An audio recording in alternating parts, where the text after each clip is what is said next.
हाय दोस्तों, कैसे हैं। मैं मोहम्मद मुख्तार आपका मैं अपने YouTube चैनल सुगम संगम पर स्वागत करता हूं। आइए दोस्तों, आज हम शब्द के भेद का तीसरा वीडियो आज हम बना रहे हैं और इस पे हम अगली कड़ी पे बात कर रहे हैं। दोस्तों, इससे पहले दो वीडियो शब्द के भेद पर बनाया जा चुका है जो प्लेलिस्ट में है, आप उन्हें देखिए, मजा आएगा। उनके बाद ये भी देखिए, मजा आएगा। आज हम दोस्तों जो बच गया है शब्द के भेद में, अव्यय के जो 3 भेद बच गए हैं उस पे आज हम बात करने वाले हैं दोस्तों, जिसमें एक दूसरा भेद है संबंध बोधक अव्यय। उस पे आज हम बात करने वाले हैं दोस्तों। ठीक है दोस्तों, तो संबंध बोधक अव्यय क्या करता है, इसकी एक खासियत है कि यह संज्ञा के बाद आता है और उसका संबंध वाक्य के अन्य शब्दों से कराता है। ठीक है, फिर से एक बार, संबंध बोधक अव्यय संज्ञा के बाद आता है और उसका संबंध अर्थात उस संज्ञा का संबंध वाक्य के अन्य शब्दों से कराता है। इसी को ध्यान में रखते हुए हम संबंध बोधक अव्यय की परिभाषा बनाते हैं। आइए देखते हैं संबंध बोधक अव्यय क्या है।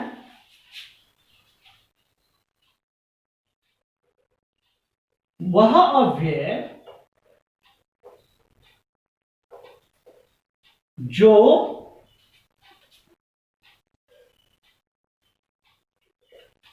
किसी संज्ञा के बाद आकर उसका अर्थात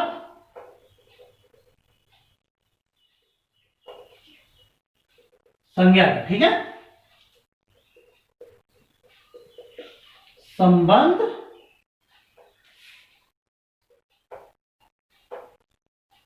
वाक्य के अन्य शब्द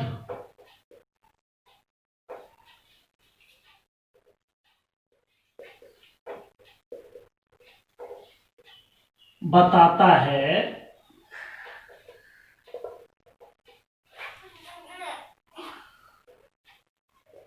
उसे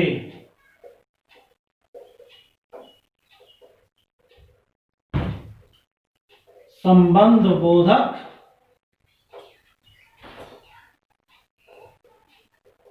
अव्यय कहा जाता है। ठीक है दोस्तों, क्लियर है कि वह अव्यय जो किसी संज्ञा के बाद आकर उसका अर्थात संज्ञा का संबंध वाक्य के अन्य शब्द से बताता है, उसे संबंध बोधक अव्यय कहा जाता है।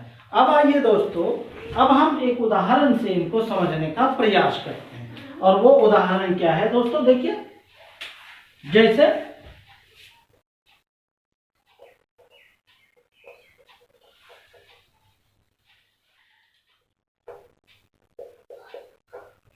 नौकर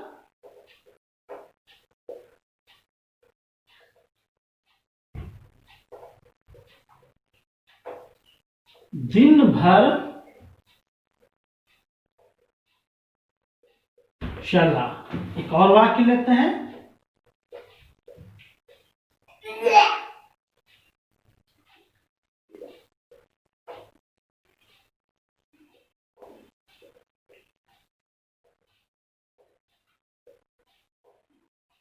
रात भर जागना ठीक नहीं होता। ये 2 वाक्य लिया दोस्तों। इन वाक्यों से हम समझने का प्रयास करते हैं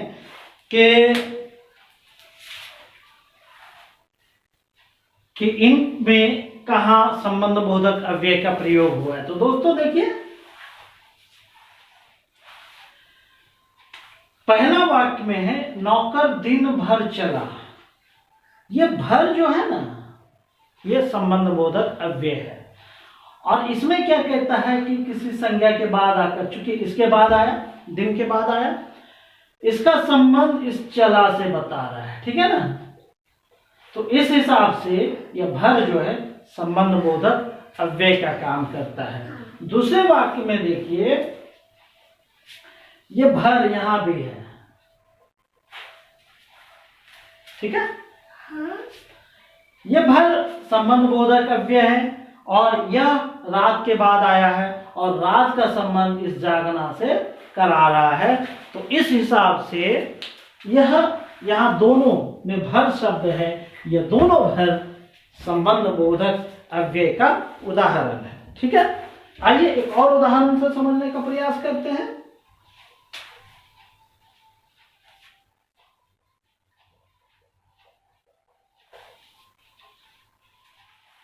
और वो है दोस्तों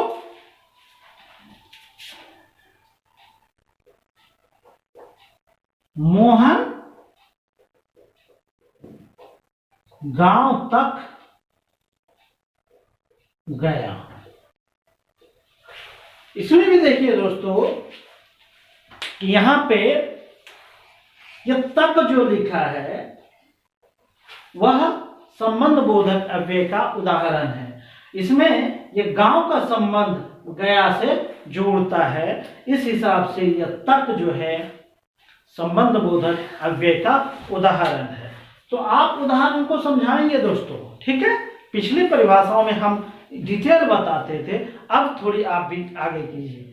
तो आप लिखेंगे इन उदाहरणों में, या कोई एक वाक्य लिखेंगे इस वाक्य में, सपोज इसको लीजिए, इस वाक्य में तक शब्द गांव के बाद आया है और गांव का संबंध गया से स्पष्ट करता है, इसलिए तक शब्द संबंध बोधक अव्यय है।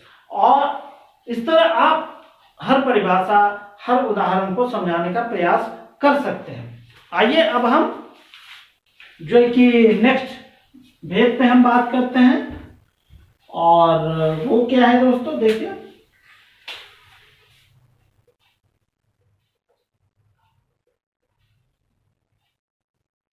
समुच्चय बोधक अव्यय। इन दोनों में नाम में समानता है दोस्तों, लेकिन दोनों में एक प्रमुख अंतर है, उसको जानना जरूरी है, वरना ऐसा ना हो कि इनकी परिभाषा इनमें और इनकी परिभाषा इनमें लिखा जाए। तो आप बिल्कुल ध्यान से आप सुनिए और समझने का प्रयास कीजिए। संबंध बोधक में क्या कर रहा है कि संज्ञा के बाद कोई शब्द आ रहा है, अव्यय आ रहा है, और वह वाक्य के अन्य शब्दों से उस संज्ञा की का संबंध स्थापित कर रहा है। लेकिन समुच्चय बोधक में थोड़ा सा उल्टा होता है, थोड़ा सा अलग होता है। उसमें क्या होता है दोस्तों कि वह अव्यय जो किसी वाक्य या पद का संबंध दूसरे वाक्य या पद से स्पष्ट करता है। यहां पद को हम शब्द के रूप में जानेंगे, फिर कभी हम पद और शब्द में एक महत्वपूर्ण अंतर हम बताने का प्रयास करेंगे दोस्तों। यहां एक वाक्य या पद का संबंध दूसरे वाक्य या पद से स्पष्ट करता है, ठीक है। तो वह समुच्चय बोधक अव्यय है। अर्थात वहां पर समुच्चय बोधक अव्यय क्या करता है, एक तराजू का काम करता है, बीच वाला हिस्सा कि दोनों तरफ को बराबर करता है, जोड़ता है, ठीक है ना। तो उसी को ध्यान में रखते हुए हम समुच्चय बोधक अव्यय की परिभाषा बनाने का प्रयास करते हैं दोस्तों। देखिए, वह अव्यय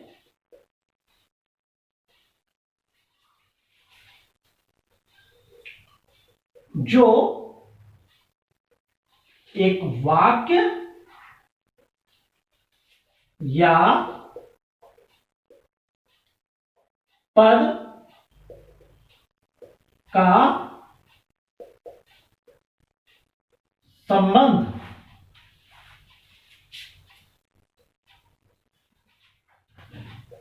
दूसरे वाक्य या पद से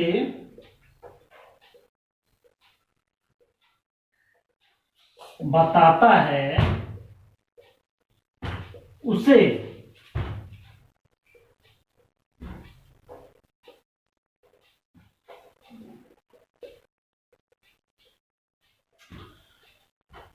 समुच्चय बोधक अव्यय कहा जाता है। ठीक है दोस्तों, आप परिभाषा में कंफ्यूज नहीं करेंगे। संबंध बोधक में क्या कर रहा है, संज्ञा के बाद आ रहा है, उसका संबंध दूसरे वाक्य के दूसरे शब्द से कर रहा है। लेकिन समुच्चय बोधक में दो पार्ट है, उसको जोड़ने का काम करता है। ठीक है, दो स्वतंत्र वाक्य या दो स्वतंत्र पद होता है, उसको जोड़ने का काम करता है। एक तरफ पद होगा, दूसरे तरफ वाक्य होगा, या एक तरफ वाक्य होगा, दूसरे तरफ पद होगा, एक तरफ पद होगा, दूसरे तरफ पद होगा, एक तरफ वाक्य होगा, दूसरे तरफ वाक्य होगा। ऐसी कंडीशन, ऐसी सिचुएशन समुच्चय बोधक अव्यय के साथ होता है। अब आइए एक उदाहरण से इनको समझने का प्रयास करते हैं दोस्तों। ठीक है, जैसे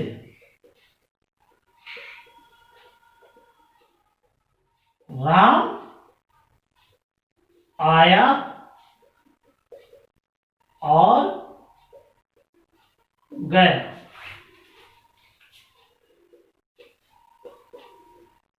सीमा आई तब मोहन गया।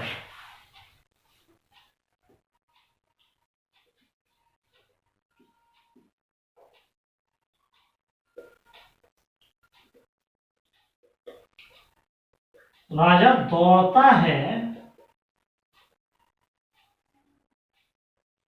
इसलिए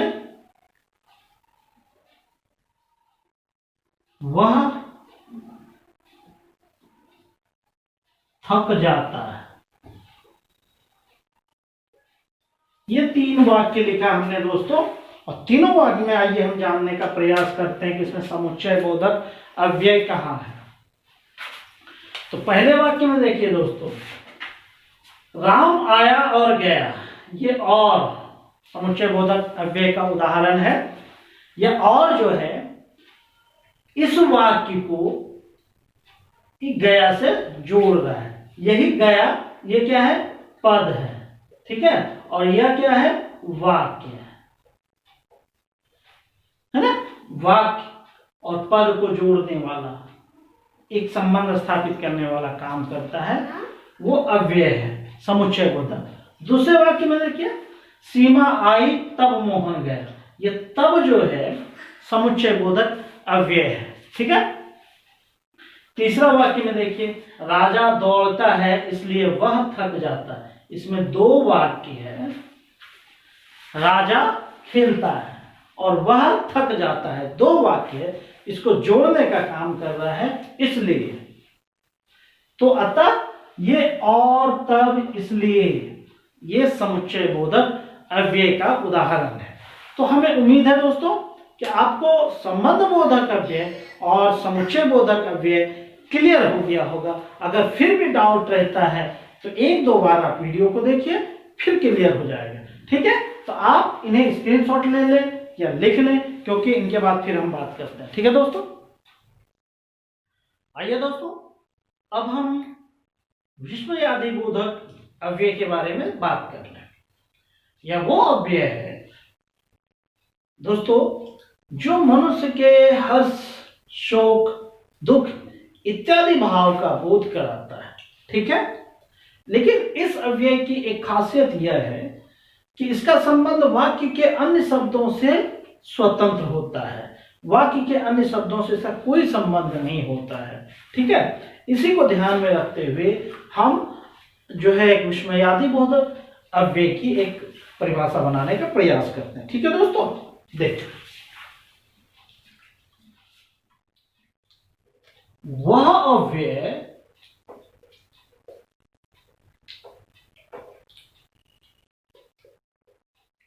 जिससे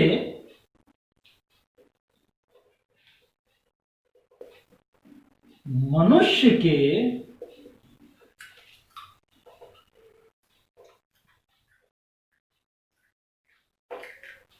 दुख, हर्ष,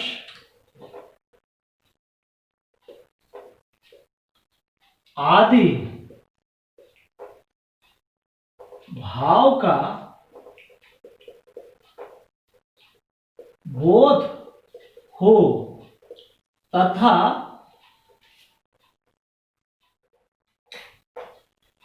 इसका संबंध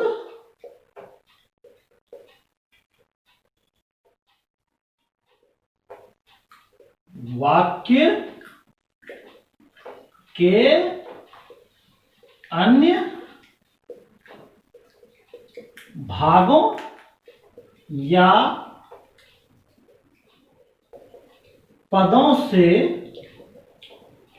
न हो,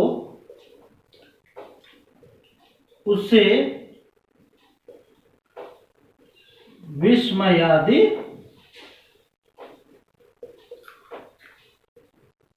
बोधक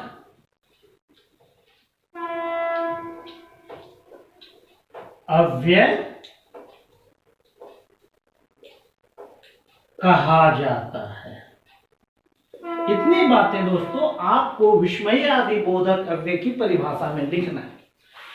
अगर आप इनकी जगह ये कह दें वह अव्यय जिससे मनुष्य के सुख, दुख, हर्ष इत्यादि का बोध होता है उसे विस्मयादि बोधक अव्यय कहा जाता है, तो भी सही है। लेकिन आप अपनी परिभाषा को थोड़ा सा जो है कि विस्तृत बनाइए, थोड़ा सा जो है कि परिभाषा को जो है कि अच्छा बनाने का प्रयास कीजिए, तो उसमें ये सब बातें आपको लिखनी है। ठीक है। वह अव्यय जिससे मनुष्य के दुख, हर्ष, शोक आदि भाव का बोध हो तथा इसका संबंध वाक्य के अन्य भागों, हमने पहले कहा इसका संबंध वाक्य के अन्य भागों या पदों से न हो। यह अव्यय का वाक्य के अन्य पद या कहें वाक्य के अन्य हिस्सों से इसका कोई संबंध नहीं होता है, उसे अव्ययी भाव विस्मयादि बोधक अव्यय कहा जाता है दोस्तों। तो आइए हम समझते हैं कि ये क्या है या इसका रूप कैसा है। जैसे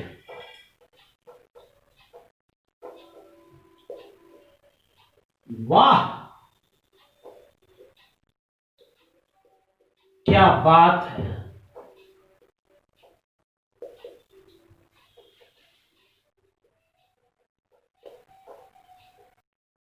ओह चोट लग गई,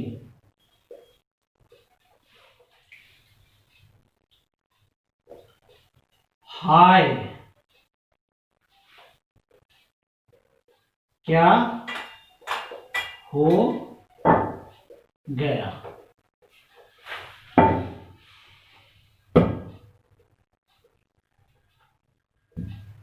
ये वाक्य है दोस्तों, हमने 3 वाक्य लिखा है जिसमें हम जो है कि विस्मयादि बोधक अव्यय को पहचानने का प्रयास करेंगे। वो ये है दोस्तों, इस अव्यय को पहचानना बिल्कुल ही आसान है। वो ये चीज आप देखेंगे, ये निशान लगा होता है। ठीक है दोस्तों। और वाक्य के शुरू में इसका प्रयोग हो रहा है, देख रहे हैं, वाह विस्मयादि बोधक चिन्ह, चिन्ह भी इसका नाम ही है विस्मयादि बोधक चिन्ह। ठीक है। वाह क्या बात है, ओह चोट लग गई, हाय क्या हो गया इत्यादि। तो इस तरह एक चीज और है, ये आपने दूसरे पैराग्राफ में देखा होगा कि इसका संबंध जो है वाक्य के अन्य भागों या पदों से नहीं होता है। इसका इस वाक्य से कोई लेना देना नहीं है। ये एक प्रकार का विस्मय, एक प्रकार का जो है कि हर्ष, दुख, शोक इत्यादि व्यक्त करने के लिए किया जाता है। ठीक है दोस्तों। नोट में एक चीज आप जान लीजिए कि विस्मयादि बोधक अव्यय को पहचानने का क्या तरीका है। ठीक है। नोट में आप नीचे लिख लेंगे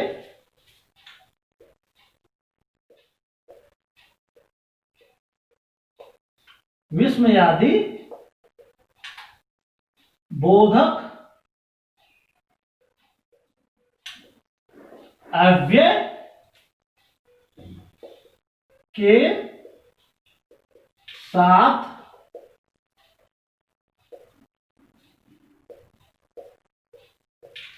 युष्मयादि